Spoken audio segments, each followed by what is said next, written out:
You may not have much courage now, but it won't take too long. Even though you don't feel brave, you have all that you need. So put your courage to the test and see where it will lead. My dad even said to someone that I was talking to, oh, don't talk to her. She'll try and sell you something.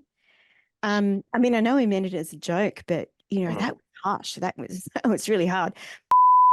I think if you don't know your purpose and you don't care, I think you're just marking time until you die, really. Because in Australia, that was pre-disability discrimination. We approached the physio schools and they threw their hands up and went, oh, good grief, we couldn't possibly teach you. You're blind.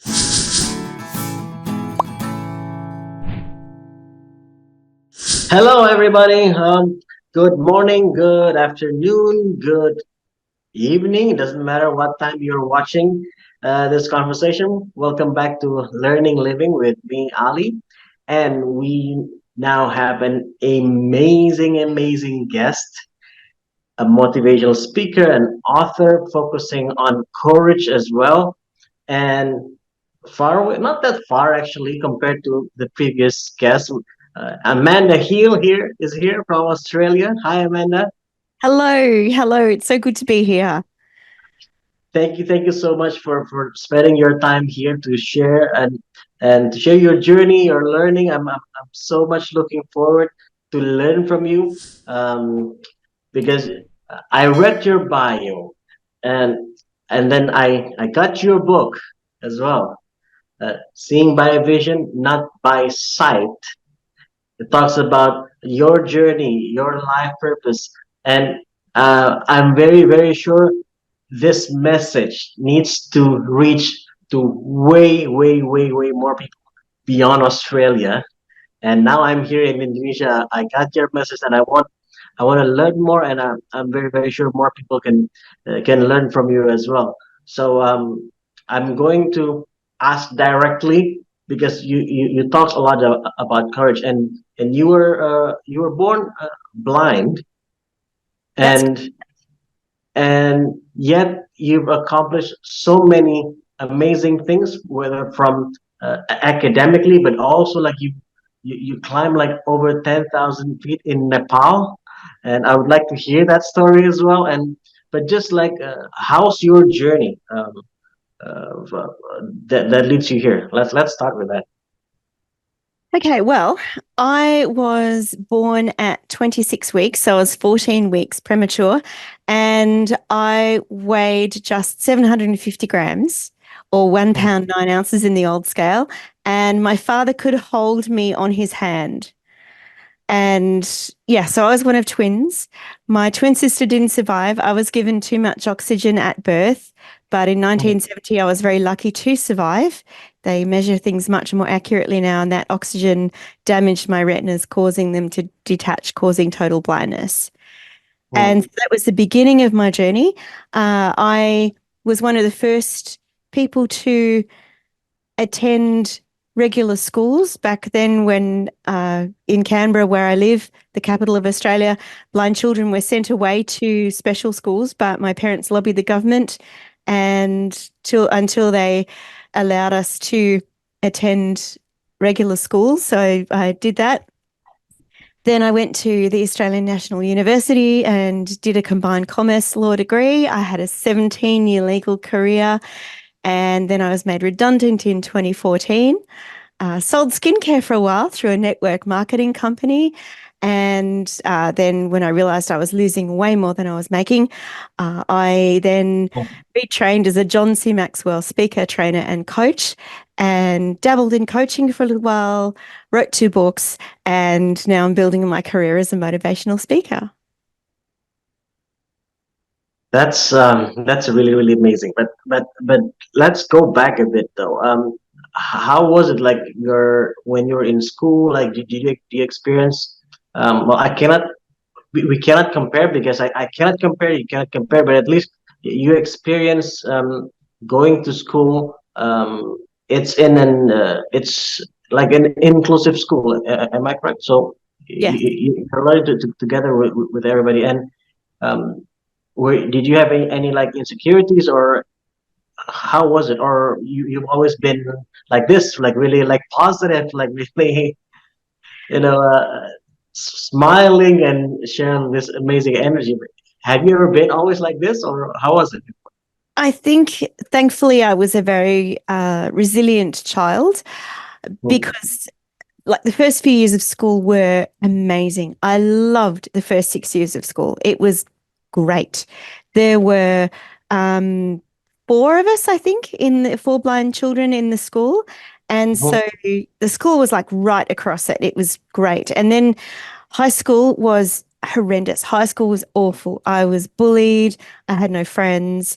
I was the only student in the school for the first couple of years who was blind, and then another girl came along. And I was just talking to some young people about this earlier today. No, it was really tough. They were the loneliest, saddest years of my life. But I didn't let my loneliness keep me stuck. I actually found things to do that I enjoyed, found things to think about that I enjoyed, developed an almost obsessive um, like of music. And so that sort of gave me many happy hours. I had a pet mouse. I played in the school band. So yes, I those things helped me to survive. Well, what instruments did you play, or do you sing, or do you play any instruments? I sing a little bit. I sing. Mhm. I used to was sang in my church worship group Ah, and sang harmony on the worship team. I played the trumpet in the school band, and I play a little bit of piano as well. But I haven't done that for many years. ah. Uh, have you ever felt like discouraged with not being able to see? Not so much the not being able to see, more the why is this so hard kind of thing. Mm, Everyone else, it takes them this long to do their homework, but it takes me a little bit longer. Why is this so hard? But mhm, my parents, my dad particularly, he was in the military and he raised me with a very, very strong work ethic. He always said to me, look, he said, in order for you to compete equally with your sighted peers, you have to do better than them. You have to mm, work harder, you have to be stronger, you have to do better than them. And I think it's that sort of philosophy that has got me through mm, certainly the mm. early years of my life.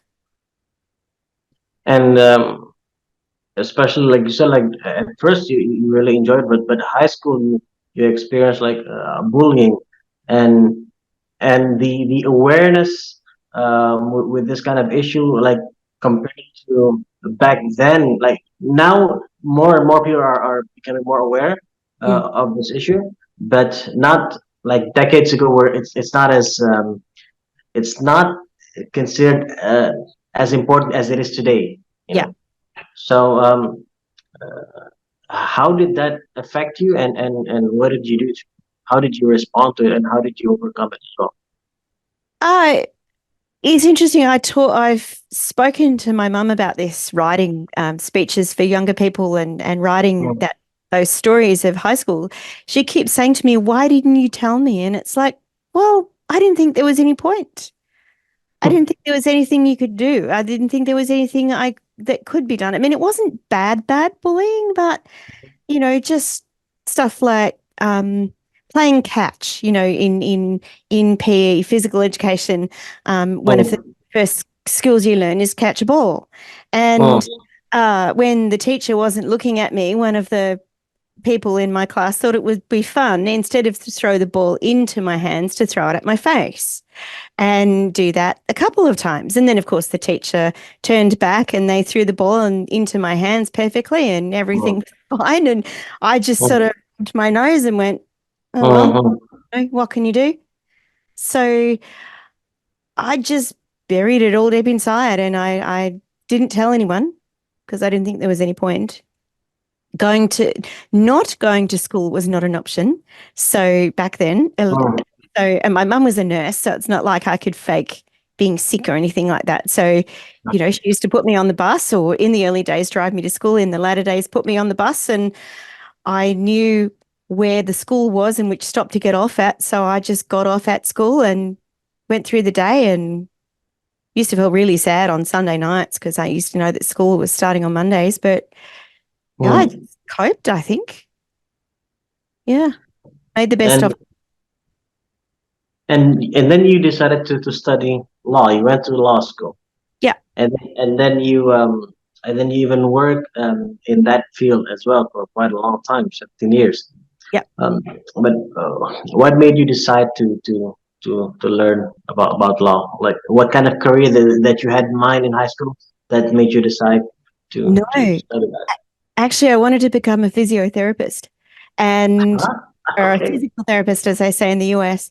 And I the only place I could study was in London, the London School, North London School of Physiotherapy, because in Australia, that was pre-disability discrimination. We approached the physio schools and they threw their hands up and went, "Oh, good grief, we couldn't possibly teach you. You're blind." So I went to the school to teach blind physios in London, and I did the first 3 months. And then they said, "Oh, look, you've got to come back to Australia. You have what's called spatial awareness problems, which really doesn't affect me in everyday life, but I have trouble holding bowls of soup. I never carry bowls of soup. I never carry trays, and I can get disorientated in large open spaces. But they were of the view that that would affect me as a physiotherapist, which is quite ridiculous because most blind physios go into private practice anyway. They Hmm. don't teach. Um, they don't teach like classes in pools or big gyms or anything like that. But anyway, I was sitting, my dad's family is from the UK, and I was sitting in my aunt's lounge room very late one night, bawling my eyes out, going, "I just wanted to be a physiotherapist." And she said, "You've got a good brain. Why don't you study law?" So I went, Hmm. "Oh, okay." Came back and started commerce. I didn't have enough marks to get into law, so I started commerce. And in the second year of commerce, I did introductory business law, and I loved it. I absolutely loved it. The stories of the cases, it was about real people solving problems. Compared to the accounting, it was just so boring. Um, it was just numbers. And so I hassled the dean of the law school until he allowed me to pick up law and do a combined degree. So that's how I got into law. And then you did practice law for quite a long time. I did. I worked as And a government lawyer for 17 years, and that was really enjoyable. and then when you said you got redundant, I was wait, laid off in oh, yeah, 2014 due got to redundant meaning being laid off. Yeah, yes, that's redundant. what Sorry, we call it being made redundant in Australia because mm, you're literally you're not needed anymore. And so they say that you're redundant. And so your access to requirements, I think, is the formal language, which is pretty mm. cool, really. Uh, that was Yeah, government downsizing. And so, yes, yeah. Like try like a softer way to say that you like being laid off. I yes, see. Yeah. yeah. But then what made you transition into what you do now? That focusing on courage, being a motivational speaker, and talking about life purpose as well, and sharing your journey. Well, What when I happened? was selling skincare through Arbonne, which is a skincare company, they Mm, use a lot of John Maxwell's training to mm, his books to train up leaders because they say if you're going to lead a sales team, you need to be a leader. And mm. so I jumped into this and I just love, love, love, love his books. I know you do too. And yeah, Yeah. he's just such a dear, sweet man. And I just learned and learned and learned, and it changed my life. And then I was at an Arbonne conference, and someone was guiding me, and they led me too close to the road, and my foot fell off the footpath onto the road, and I fell on my knee, and I basically tore the muscles off the top of my kneecap. And Ah, so I couldn't do anything for 10 weeks. And so I sat on my parents' couch for 10 weeks, soul searching, thinking, not really mm. doing very well at this skincare stuff.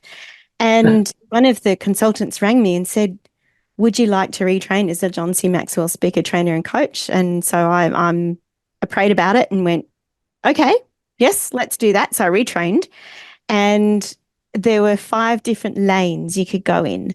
And one of them was coaching and one of them was speaking. And I thought, speaking, I can speak underwater. I've been public speaking since I was a child on the school debating team. So I picked speaking and then I picked coaching as the second choice. And so I was going to start speaking when I finished my training. And I thought, oh, no, I'll be a coach. I can earn more money that way.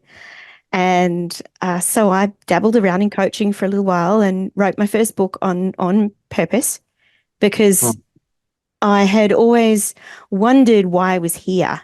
On my 27th birthday, I was sitting at work thinking, why am I here? God's put me on this earth for a reason. Why am I here? And didn't know the answer. And read a couple of books about it, not yours, obviously, but read a couple of books about it. That didn't help either. And so I forgot about it. And then after I was redundant and I had my knee injury and I retrained, I started thinking about it again and started going on this journey. And I eventually discovered my life's purpose through working with a number of coaches and reading John's books and a lot of prayer and a lot of soul searching, trying different things. And I realized that my purpose is to inspire and encourage others. And I thought I could do that through coaching, helping people discover their life's purpose, like you. But then I was at a conference in 2020 and we were doing this exercise and about dealing with problems, and we had to write them down and then we had to burn them. And then we had to ask God or the universe or whatever makes you more comfortable what the answer to that problem was. And I heard an audible voice say to me, speak like I told you to. Stop messing around being a coach and speak. I went, oh, okay. So then COVID hit. I was about to start speaking, had a couple of gigs booked, and then COVID hit. So I thought, oh, I'll write in the book. So I'll write a book coach. And a book coach bumped into a book coach online. He said, no, don't do that. Rewrite your first book and make it bigger and better. So I put the stories of the people that I'd coached through finding their purpose and stories of my own journey and just I like to call my first book my baby book, and the second book is the adult it grew into. Can I hold it up? Is that okay if I hold it up? Yeah, of course. Please do. Please do. This is my adult book. Can you lift it a bit higher? Yeah. Yep. Seeing by vision, not by sight. Yeah. So yeah. So that's what it grew into. And yeah, so now I'm back to speaking again. And I, through more coaching, I've had lots and lots of coaching, discovered that instead of speaking on purpose, I really should be speaking on courage. And I want to ask you that why that is. Why did you choose to? I'm sorry to interrupt you, but I want to ask, like, why of all many things, whether it's purpose, courage, or any other things within personal development, why did you choose that path to focus more on courage? Well, if my life's purpose is to inspire and encourage, the root word of encourage is courage. Yeah. So to encourage someone, you give them courage or help them build their courage. And in the purpose book, I've got my 3-step methodology, and then I've got the tools which you need to go through that methodology in my view. And one of those tools is courage. And I thought, oh, well, I've already written about that. I've got all these stories about courage. I have faced and overcome many challenges in my life as a blind person. So I can draw on that to tell those stories, and also from the lives of other people as well. I'm not completely self-absorbed. So that's how I came up with courage. And what have you found uh, about courage? That what have you learned? Like, because some people are just like see courage as being courageous and all that, but what have you found? What interesting things, insights that you have learned about courage? Well, when I started researching courage for my book, I always used to think that courage was feeling brave. Oh, you've got to feel brave. And if you feel brave, then you're courageous and you can get up and do that thing. But no, courage is being terrified out of your wits and getting up and doing it anyway, because you know you have to, or you desperately want something and you need to push past that fear to get it. In fact, my favorite quote on courage is the from Mark Twain, who says, "Courage is resistance to fear, not absence of fear." Wow. Resistance Fear, to. mastery of fear, not absence of fear. So the fear is there. Oh, It's about resisting to that fear and doing it anyway, like you mentioned earlier. absolutely. Yep. Yep. I wanted to use the phrase feel the fear and do it anyway, but someone else owns that phrase. So Mm. yeah, so I like that.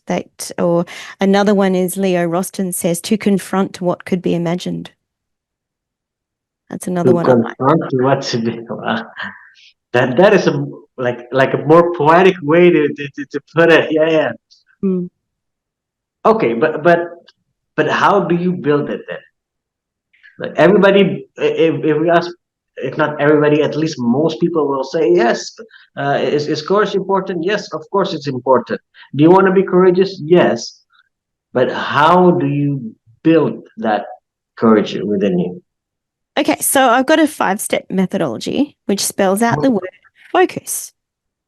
For And FOC, okay. this is what I talk about in my talks when I talk about courage. Mm. And so it's fix your eyes on the prize, overcome what keeps you stuck, connect with what you really want, up Mhm. your courage every day, and see your success by putting your courage into action. And I made that into a poem. Can I tell you my poem?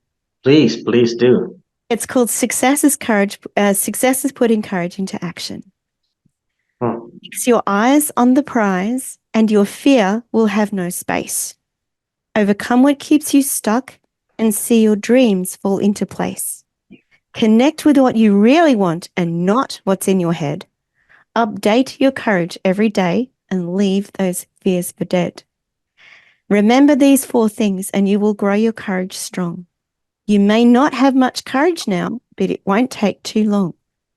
Even though you don't feel brave, you have all that you need. So put your courage to the test and see where it will lead. So it's all about changing your mindset. That's how you. And that that last part as well. Put your courage to the test. Yes. So it means like my interpretation right now. Please correct me if I'm wrong. But my interpretation is that in order to build the like our courage, we need to put ourselves in a situation where that courage will be tested in a way. Absolutely. Absolutely. Yep. It's Mm-hmm. like updating your courage, like all the fix your eyes on the prize, overcome, connect. That's all about your mindset. What do you Mm-hmm. really want to do? That's all about sort of, I guess, building up that mental strength to push past the fear. And then you keep your courage up to date. You keep that muscle strong by pushing yourself out of your comfort zone just a little bit every day. Whether that's Mm-hmm. driving a different way to work, saying hi to a stranger, asking a question in a tutorial, just something little that makes you feel just a little bit scared, and then you do it, and you're building that muscle a little bit stronger each time. How about from like yourself? Like, what kind of did you have any experience like building a particular courage that previously you find it a bit more challenging, but because you have like some particular fear, but then you have to overcome yourself. My biggest fear is getting lost. And so Mm. when I went to school and to university into the first couple of years of work, I used to travel by public transport, by bus. I learned how Mm. to catch buses, and that was great. Then I was lucky enough to find someone who gave me a lift to work. And so I didn't catch a bus for about 20 years. And then once Mm. I finished my training, I was offered a job as a lived experience presenter for the Guide Dogs Association. And I jumped at the chance because I thought, wow, I can give back to an organization who has given me 4 beautiful guide dogs. And I can also get paid to do something I've been doing voluntarily on and off for years, and I Mm, could mm, improve my speaking skills. But one of the conditions of the job was that I catch public transport to as many gigs as possible, because of course you can't stand up in front of a group of people and go, I'm an independent guide dog traveler if I get driven everywhere. So mm, one of the conditions of the job, and at the job interview, I literally nearly threw up on the interviewer when she said, "Oh, you'll have to catch buses to your speaking engagements." And she still laughs about it today. She said she couldn't believe the look on my face. I went absolutely completely white and I started shaking and sweating. And yeah, I was so scared. But I agreed eventually to do 2 weeks of intensive training. So because I was so afraid, I just started getting on and off a bus that was parked at the bus stop. There were no passengers. It wasn't going anywhere. So getting on mm. and off the bus and then taking short journeys with someone sitting beside me, reassuring me, and then longer journeys with them up the back of the bus. And then eventually I caught a bus to the mall, met my friend, the instructor, had a coffee and came home again. And now I travel all over Canberra by bus to speak. So yeah, and it's if I don't catch a bus for a while, like when we were in lockdown, I didn't catch a bus for 3 months. That first bus journey was so hard because my courage muscle had got weak and I had to strengthen Mm. it again. And the way to build that muscle is to, well, to practice it, of course, Yeah, and by practice meaning to put yourself in a position where you had to work your muscle in a way, right? absolutely. Um, Started small and then I got bigger and bigger and with the journeys and then traveled on my own and I have to keep practicing traveling on my own. Yeah, mm, as well. I think that will have to be something I do all my life. mm.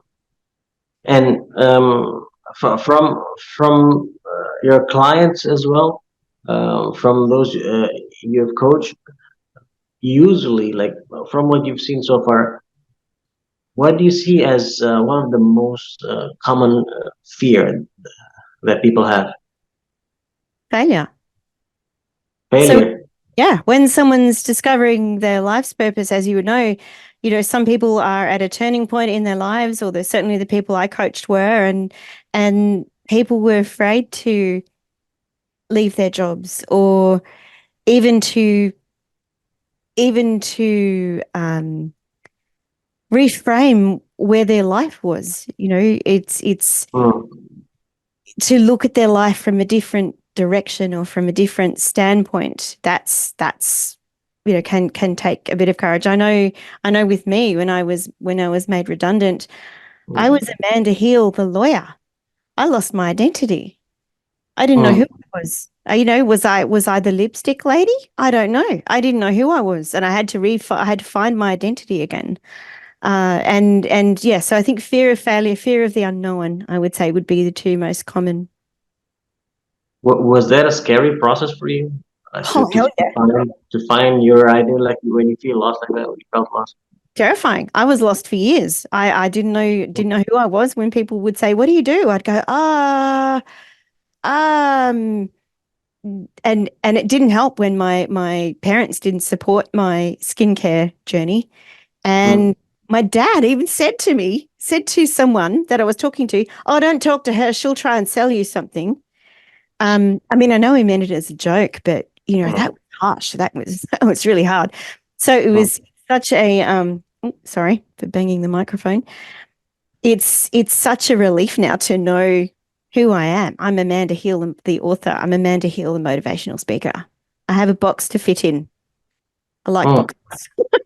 I like categorizing things. I like to know where I fit. Mm. And so again, let's go back to fear just a little bit. When people have a fear of failure, and then you said one of the ways to do it is to go out of that comfort box, that comfort zone. But sometimes some people, okay, but I'm afraid to do that. So, so there's a fear of trying Oh as yeah. well. Hmm. And from Well, your experience, like what is there any like methods, techniques that you can suggest, like I mean, just to overcome this self-talk, this insecurity, like that we have in our head. the question reminds me of a situation I was in, and I often use this, I have used this with my clients in the past. I remember I wanted to go to an event at university, Mhm. and I thought, oh, I don't want to go. And my friend's going, why do you want to go? And I went, well, I don't know anyone there. And oh, it'll be kind of scary. And I won't know anyone and I'll be by myself. And she said to me, what's the worst that could happen? And I went, what do you mean? And she said, well, what's the worst that could happen? If no one talks to you, you go, you have a sausage. It was a barbecue. You go, you have a sausage or a hamburger. You sit in the sun, you eat your hamburger, and you leave. That's really the worst thing that could happen. Nothing terrible is going to happen to you. The best possible scenario, you might make a new friend, which I did. Made a couple of new friends. But the worst case scenario often isn't as bad as we think it will be. You have a sausage in the sun and then you leave. And that's not so bad. Just putting things into perspective. So a lot of time is it's about uh, being aware that you have other perspectives to use to see the situation. Yeah. Yeah. Yep. and and I think it's also about how to it's about increasing that awareness that we have options, that Yeah. we don't always have to succumb to our previous ways of thinking. Um, Yes. uh, It's like catching a and- bus. If I get lost, okay, I'm still really scared of getting lost, but uh, I have options. If I get lost, I can ring someone and say, hey, I'm lost, or someone's showed me I can bring up Apple Maps and with a like a marker where I am, and I can send someone a screenshot and they can go, oh, you're on such and such a street. uh, So yeah, there's also like there's changing your mindset, but there's also, okay, so what happens if you do fail? What can you do? What are the, options if things do go wrong? Amanda, I'm thinking. Obviously, I cannot. I'm trying to put myself in your shoes. And one of the other thing that came in mind right now, besides the need to be courageous, uh, because you see the world differently with people whose like eyesight are fine. So um, another thing that I think it's becoming like instilled in you is patience. Am I right is it right? Do you feel that way? Because it must take, besides courage, it takes patience as well. I think rather than patience, I would say stubbornness. I'm stubborn. If you tell me I can't do something, I will make it my mission to find a way. Because I'm stubborn.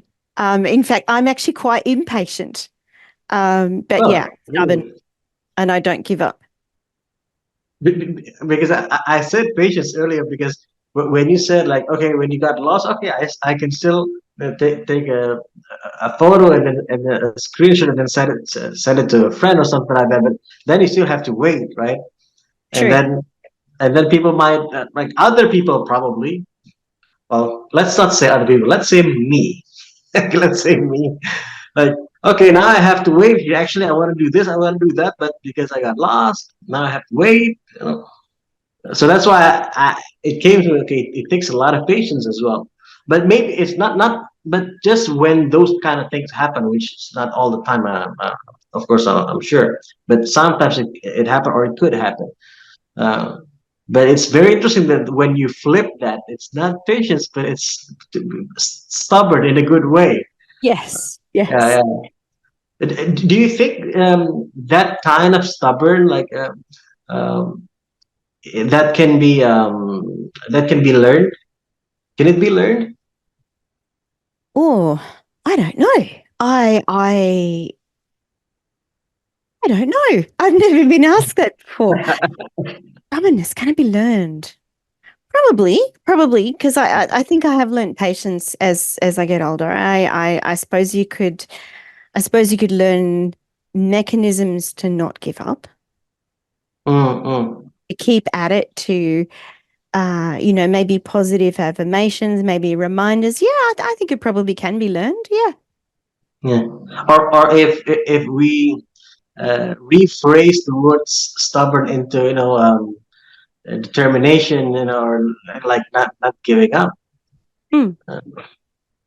So yeah, and what's your suggestion then? Like, how, if somebody asks you, like, how can I learn that? How can I become more, determined? Focus on what you really want. If you really, really, really want something, you won't Mm, you won't give up. I mean, what is that? One of those, is it Les Brown? Someone talks about how hungry are you? Someone tells a story about going out into the surf, going out into the ocean, and going over your head in the water, and it's like, how much do you really want to breathe? You know, how much mm. do you, and so I mean, I have to do that myself. I mean, it's this speaking thing. It's a long and sometimes lonely journey, and I just have to keep focusing on my purpose, why I've been put here, and why I'm doing this when things get tough. That's what I come back to. Those, um, a young person saying to me, or an older person actually, the other day came up to me and said, "Gosh, now I've been putting off doing this task for like 6 months, and now I'm going to go off and do it because Mm. you've shown me how to break it down into smaller steps. You've helped me to realize that I do have the strength to do it. That's kind of things that keeps me going. It's like, yep, I'm on track. So, That that feeling that you're on track. hmm. Mm. And what's your dream like coming forward? Like, My dream.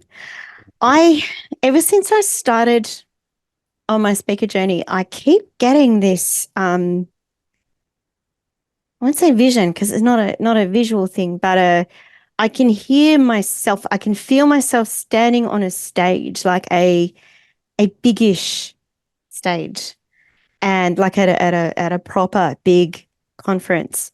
And I'm standing at a lectern, and I'm banging the lectern with my hand, going, "You can do this." That's what I, so I guess my dream is to make a difference in a lot of people's lives at one time. in one time. Yeah. So doing it in ones and twos and threes is amazing, and I'm never going to stop doing that. But gosh, I'd love to. I'd love to make a difference in 1,000 people's lives. Mm. That that would be amazing. That would be amazing. Yeah. So be on a big proper stage at a conference, speaking courage into people's lives. No, I mean, I can always like feel your energy when you're talking. So sometimes it made me like stop for a bit and gone speechless for a little bit, because I really connect with your energy, with this positivity that you transmit, even though we're like across continents. It's amazing. I love Uh, people wanting to help a million people find their purpose. I think that gave me the chills. It's like, uh, oh, amazing. well, one person at a time, or like you said, hopefully through writings it can be many, and at the same time, hopefully. Hmm. Uh, and